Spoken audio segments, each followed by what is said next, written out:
हाथ नहीं स्टार्ट क्या हो गए चिल्लाना 20 की जगह हम 30 ले ले। अरे नहीं ना रे पैसा ले पे मोला दे दे। अरे नहीं सही ना ऐसे हाँ सुन बही सुनाना बैसी है ये पैसा मना आजकल सब कुछ मिल जाते हैं।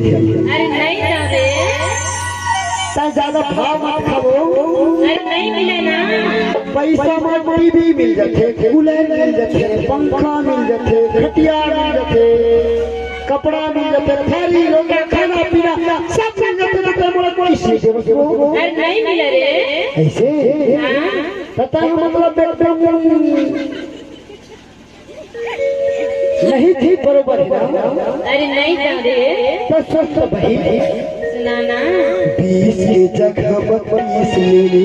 अरे नहीं ना रे साले दे बोला देश दे दे। नहीं सकते ना ऐसे हाँ 20 की जगह 30 साले दे बोला देश दे दे।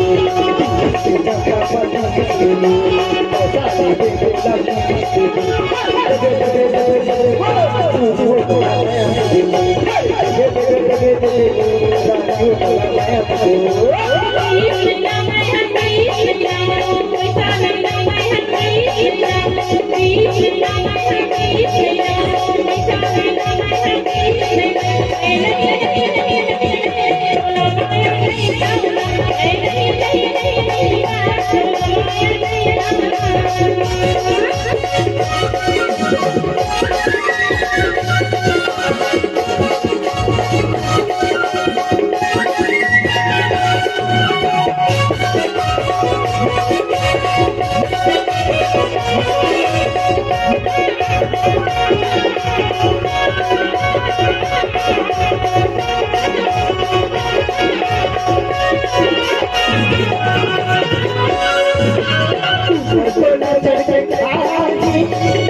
सुनना बैसी है हाँ बताना अभी तो कई इंतजार कर रहे इंतजार ऐसे हाँ अरे बही अगर बोला तो इंतजार करवाबे ना तो तोर जवानी कोई मतलब नहीं है।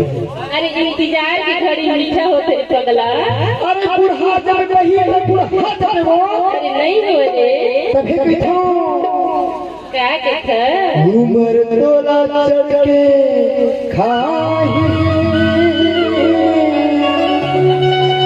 अरे ले माया के चिल्हारे अरे बोला माया नहीं देते तंदूरी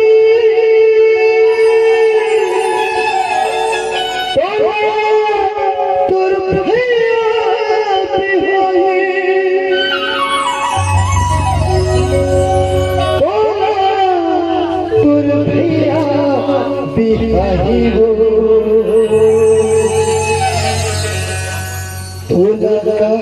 तुर भैया बिहारी सही बना लेना तो बैठा ऐसे 20 ले लो 30 ले लो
हो मंतर जानो सकते हो मंतर जानो नहीं लगे कि बोला चले जाना दौड़ा तो देखे नहीं लगे कि बोला चले जाना दौड़ा तो देखे बंगालवा काके के सबसे छोटी सी चक्कर से नहीं दे काके के सबसे छोटी सी चक्कर से नहीं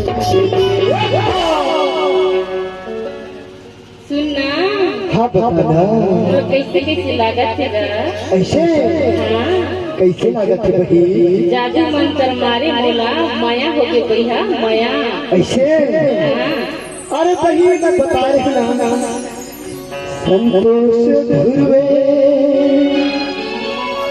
मजाक के बैगा ऐसे हो मंत्र जाने दो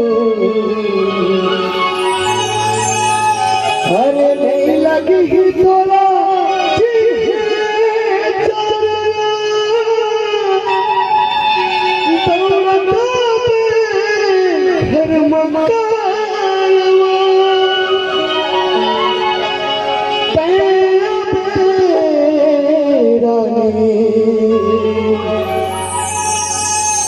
दौड़त आवे घर ऐसे अब मोला समझ आ गया कि पैसा बिना कुछ नहीं हुआ अब समझ गई हाजी 20 ले हूँ मैं 20 ले हूँ अच्छा पैसा ले हूँ मैं 20 ले हूँ फटे 20 ले हूँ मैं